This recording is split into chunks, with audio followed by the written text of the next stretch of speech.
Hello children, today I am going to teach you a lesson in Form 4 Chemistry, the periodic table. So, you will learn this lesson under first term from page number 30 to 36. Learning objectives of this lesson. Here, at the end of this lesson, you will understand how elements are arranged in the periodic table, and also you will understand the way of deduce the electronic configurations of first 20 elements in periodic table, and also you will learn how to draw electronic arrangement up to first 20 elements, as well as you will understand why the noble gases do not readily react, and also you will learn about metals and non-metals in periodic table with their properties. So let's move forward to find about the periodic table further. The periodic table. The periodic table shows all the elements in the universe, and it is essential and basic tool for all the students who learn chemistry. The arrangement of elements help us to understand trends in properties, and it helps us to make some prediction. The modern periodic table, that means the periodic table that you are seeing now. So this modern periodic table was presented in 1869 by famous Russian chemist called Dmitry Mendeleev. So here the vertical columns in this periodic table are known as groups. Here, as you all can see, this contain 7 groups. Okay, these are the groups. I'll show you. This is the first group, and this is the second, and this is the third one, and then fourth group, fifth group, sixth group, seventh group, and zeroth group. Okay, so the horizontal rows are called as periods. That means these are periods, horizontal rows, and the vertical columns are known as groups. Okay, so here, as you all can see, in this periodic table, this having 7 periods. First one, second one, third one, fourth one, fifth one, sixth one, and seventh period. Okay, so it is important to understand that hydrogen and helium is in first periods. Okay, so and also you can see some elements in this middle area. So these elements are known as transition metal or transition elements. Okay, so and also these red color element series, these two series are called as lanthanide series and the actinide series. But in your level, we are not considering about the transition elements as well as the lanthanides and actinides. Okay, we only consider about this part and this part. Understand? Okay, now you know about what, now you know about the groups and periods. Okay, the way of identifying groups and periods. The periodic table, the number of protons, neutrons and electrons. Most periodic tables have 2 numbers against each symbol. The atomic number will always be the smaller one. The other number will either be the mass number of the most common isotope of the element or the relative atomic mass of the element. So, I took sodium as example. As you all can see, 11 is the atomic number of the sodium and 23 is the mass number. So, that means you can see always atomic number is much smaller than mass number. Okay, in the next slide we are going to learn about how we decide in the number of protons, neutrons and electrons by looking at the atomic number and mass number. You can use a periodic table to work out the number of protons, neutrons and number of electrons. To do that, you have to remember several important relationships. So, all the time in an element, number of protons are equal to atomic number, as well as number of electrons are equal to the number of protons. So if we make a little summary, that means number of protons always equal to the number of electrons as well as to atomic number. That is first relationship. So what is the second? That means if you need to find out the number of neutrons, you can use this relationship. How we are finding number of neutrons? You have to subtract atomic number from its mass number. It's very simple, right? When you need to find out the number of neutrons, you have to subtract atomic number from its mass number. Okay, we'll do a example here. When you are given an atomic number and mass number, how would you find out the number of electrons, number of protons and the neutrons separately?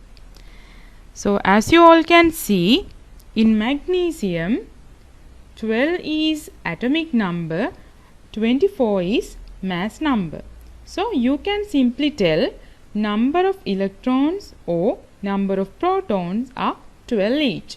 Okay, that means number of because number of electrons, protons are atomic numbers are equal to each other, no? So you can easily tell that number of electrons and protons are 12 each. Then how are you going to find out the number of neutrons? Yes, as we did earlier, you have to subtract atomic number from its mass number. That means 12 by 24. The answer is 12. Okay, now you know how to find out the number of electrons, protons and neutrons when you are given atomic number and mass number. Okay. Electronic configuration. Before learn about this electronic configuration, let's find out what these energy levels are. What are these energy levels? Have you ever heard about the energy levels or shells in atomic structure? Normally, the electrons are moving around the nucleus in a series of levels called energy levels. That means they are moving around the nucleus, that means the middle space, nucleus, and those different pathways, the moving pathways are known as the energy levels. Some people are knowing this as shells or energy levels. Okay, I'll explain this further. So as you can see in this picture, here different atoms can have several energy levels, likewise first level, second level, third level, fourth level, like as. Here normally first level has only room for only 2 electrons, and second level it has room for 8 electrons.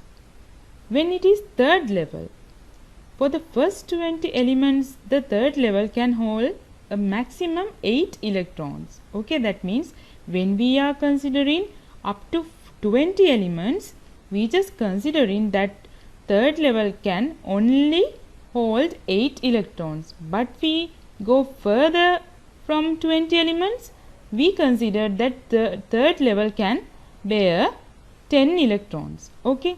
But in your level, you need to know that first level can hold 2 electrons, second level it's for 8 electrons, for third level there can be 8 electrons. There are room for 8 electrons. Understand? Okay. As well as the lowest energy level, that means this first level, okay, that means which closest to the nucleus, are always filled before the higher one. As you all can see, when we go upwards, it increases in the energy as well as distance from the nucleus.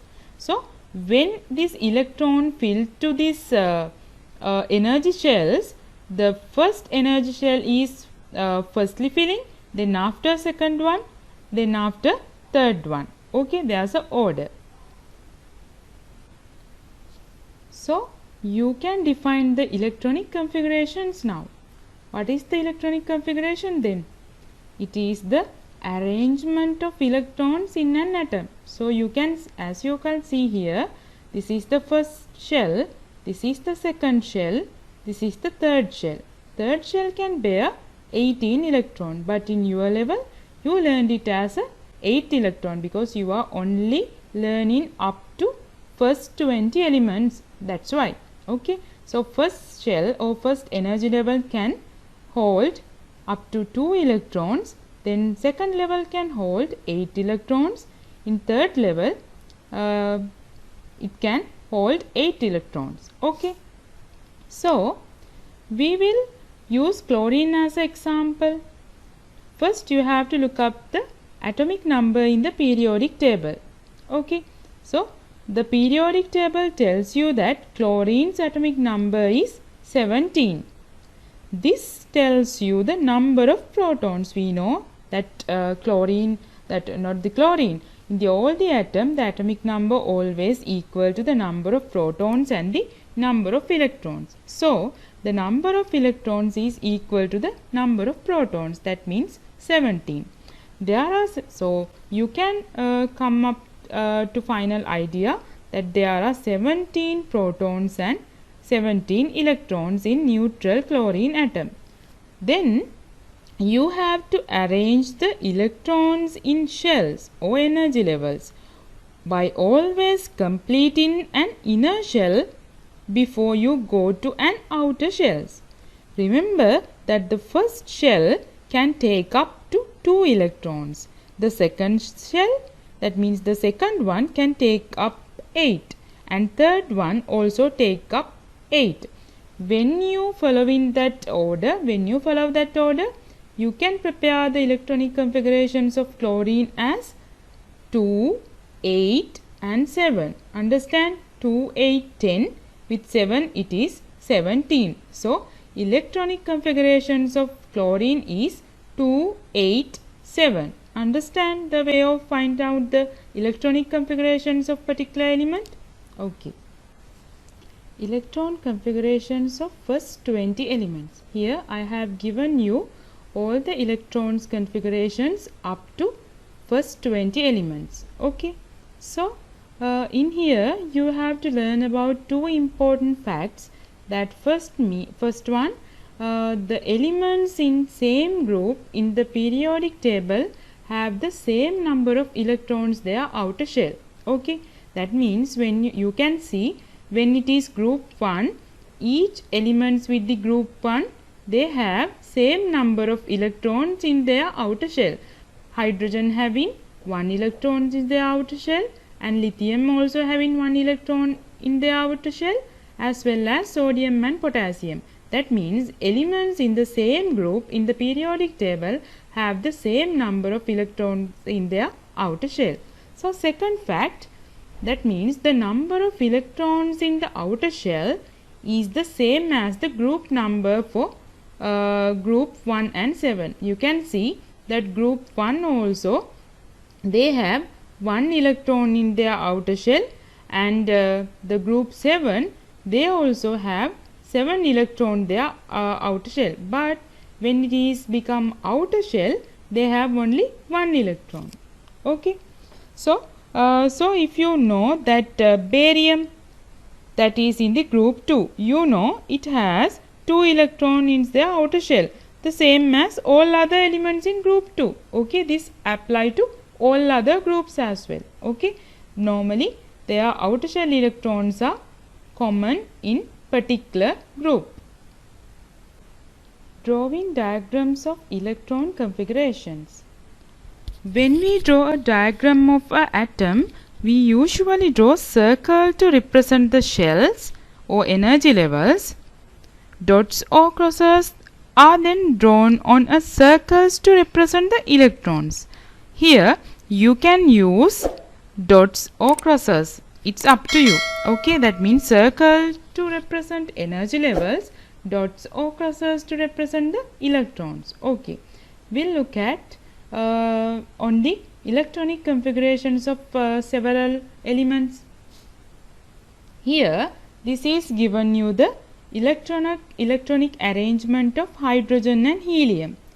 You can see hydrogen has 1 electrons and helium has 2 electrons in the first shell or lowest energy level.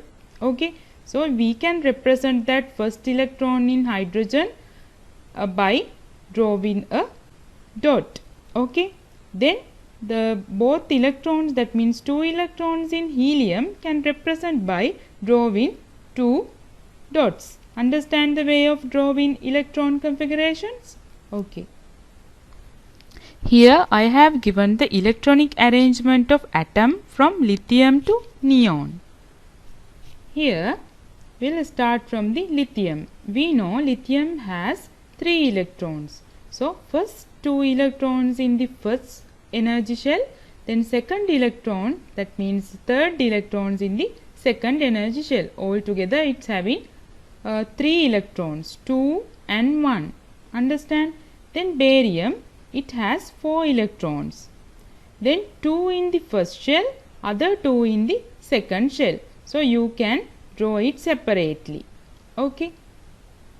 2, then 3 and 4. Altogether it's 4 electrons in the barium. Then when we come to the boron, boron has 5 electrons. That means its electronic configuration is 2 and 3. 2, 3. So 2 electrons are in the first shell, other 3 electrons are in the second shell. 1, 2, 3, 4, 5. Altogether it is 5 electrons. When it come to carbon, carbon has 6 electrons in their atomic structure. So its electronic configurations, we can write it as a 2, 4. That means 2 electrons in the first shell, 4 electrons in the second shell. Then we are coming to nitrogen, which is in the group 5. So it contains altogether 7 electrons. That means their electronic configurations means 2, 5.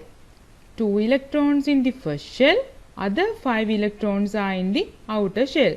Here 1, 2, 3, 4, 5, 6, 7. Okay. Then we are coming to the oxygen. We know oxygen is in the 6th group.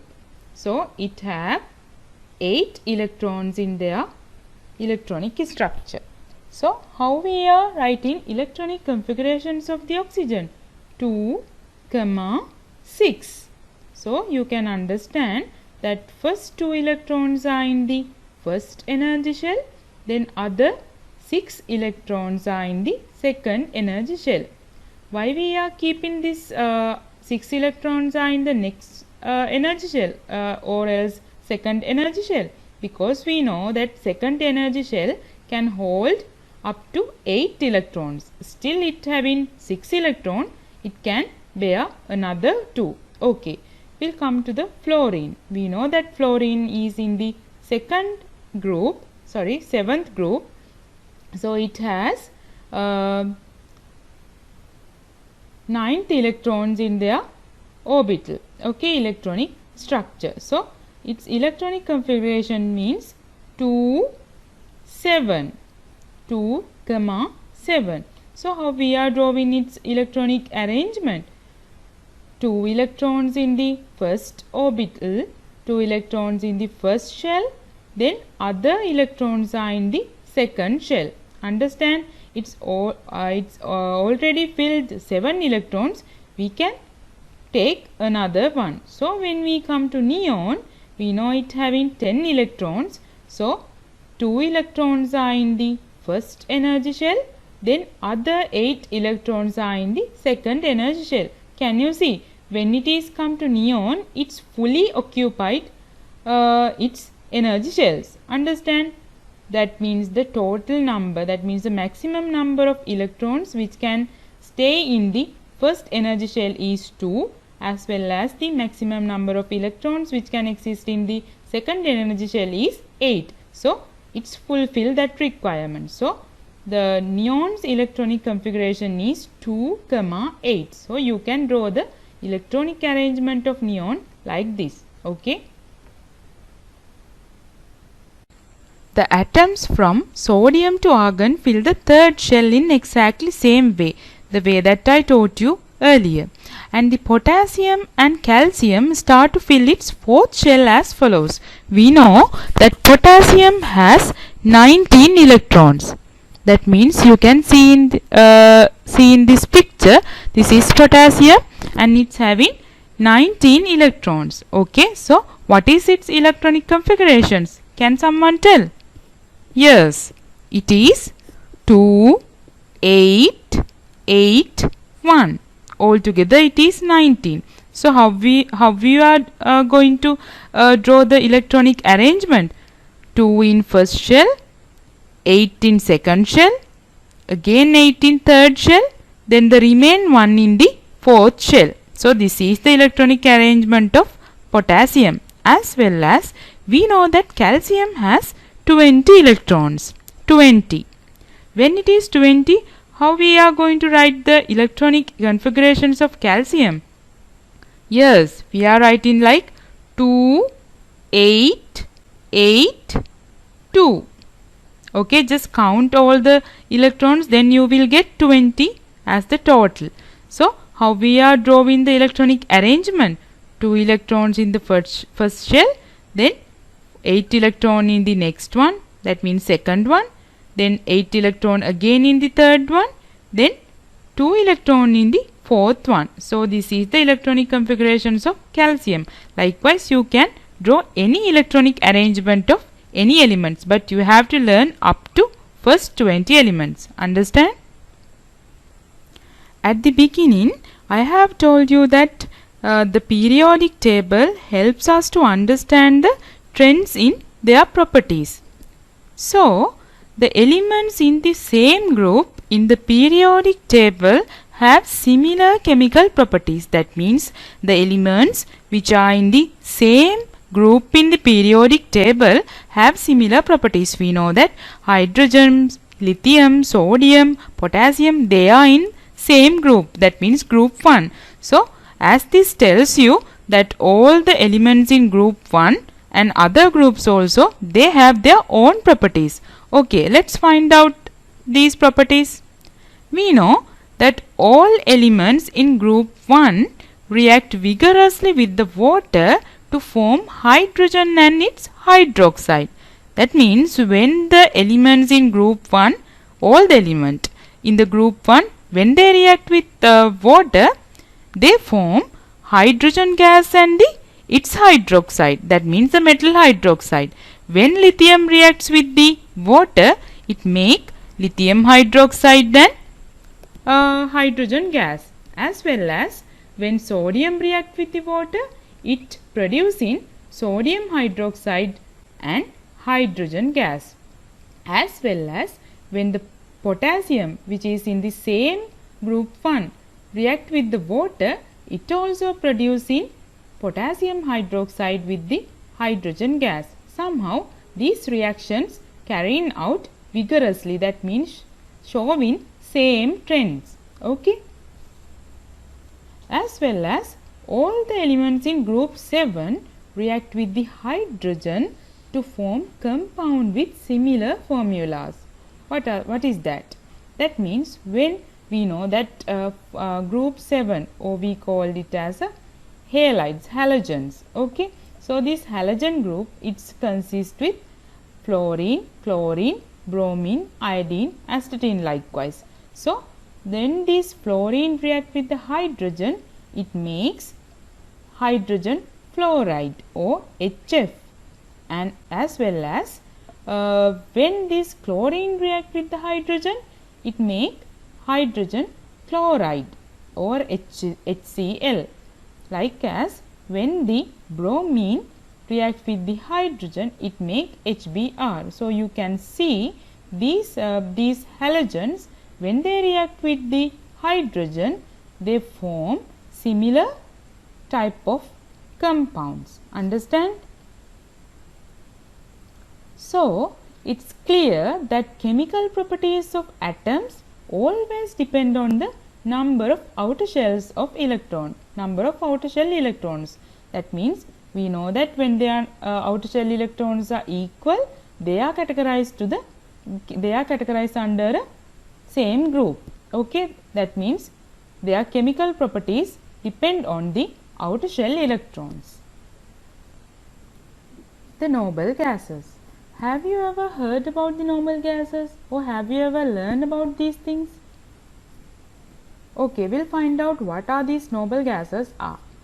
The group 0th elements are known as noble gases and they are completely unreactive. So here I have given and I have marked all the noble gases in our periodic table. You can see the noble gas group consists with helium, neon, argon, krypton, xenon and radon. Again, shall we read it?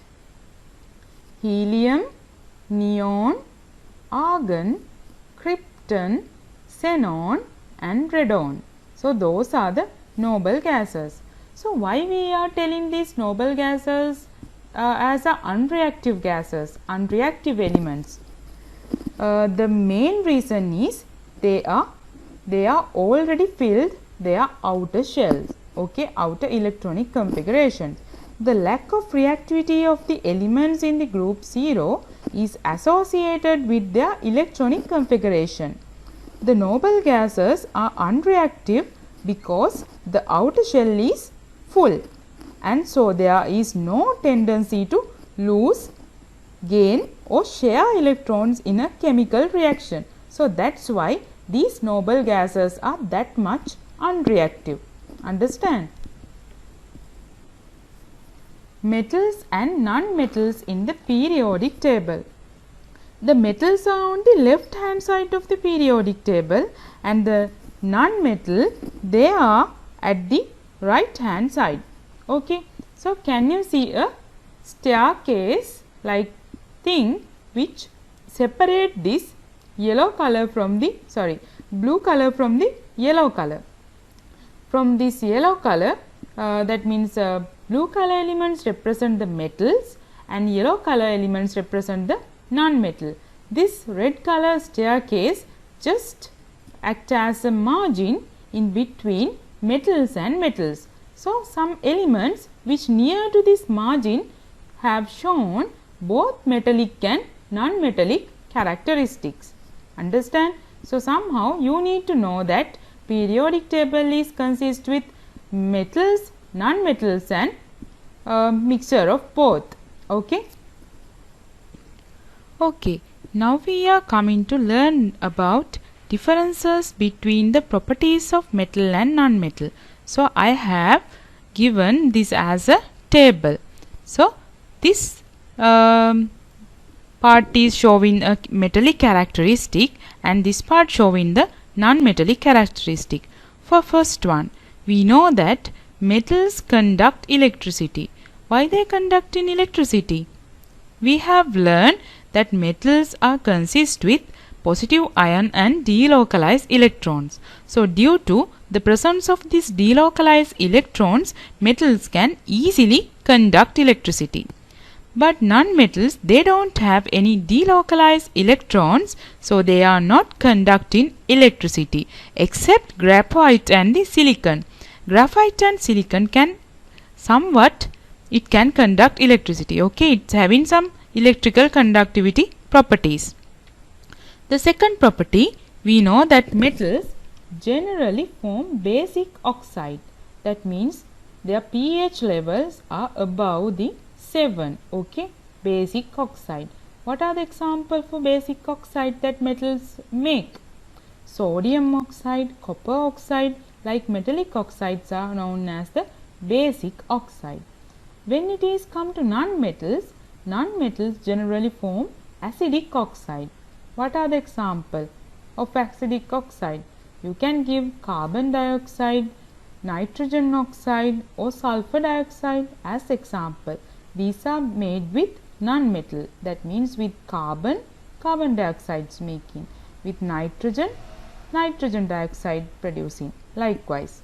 So third property, we know that metals tend to be solid with higher boiling points, melting points and higher densities. They are very tough materials, the metals, so they have higher boiling points and the melting points as well as the densities. But non-metals, they tend to have low melting and boiling points. They are very soft. And metals, they have a metallic luster, that means a shine. But non-metal, they don't have a significant shine. Metals, they are malleable and ductile. Very importantly, they are malleable and ductile. Are non-metals also malleable and ductile? No, they just brittle when they are solid. Okay. And also, these metals, they make ionic compounds. But non-metals, they are making both ionic and covalent compounds. But metal, they do not make any covalent compound, only ionic. Okay. And metal, they form positive ions in their compound, but non-metal, they tend to form negative ion in their ionic compound, like as Cl minus, NO3 minus, likewise the negative compound, negative ions. Okay. So, those are the differences between metals and non-metals. Okay, let's summarize the thing that we have learned so far.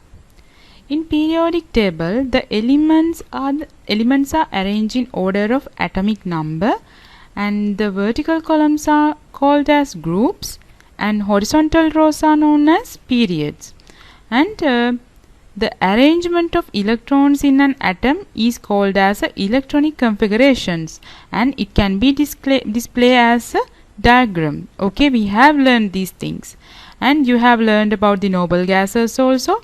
The noble gases are group zeroth elements which are highly unreactive due to its stable electronic configurations. So, we have learned that they have fully completed electronic configuration. They will not react with any other things. They do not make any bonds with other regions. Okay, that's why they are that much unreactive. And then after we have learned about the metals and non-metals. So, there we have learned that metals in periodic table have completely different properties than the non-metal, and it always showing us a trend. Okay. So, these are the things that we learn in the periodic table lesson. Okay. So, I believe that you understand the things that I taught here. Here I have added some exercises and references. So, just do these exercises in order to enhance your knowledge, and of course you can refer this reference link to find more about the electronic configurations. This is the end of this presentation. Thank you for listening. Goodbye.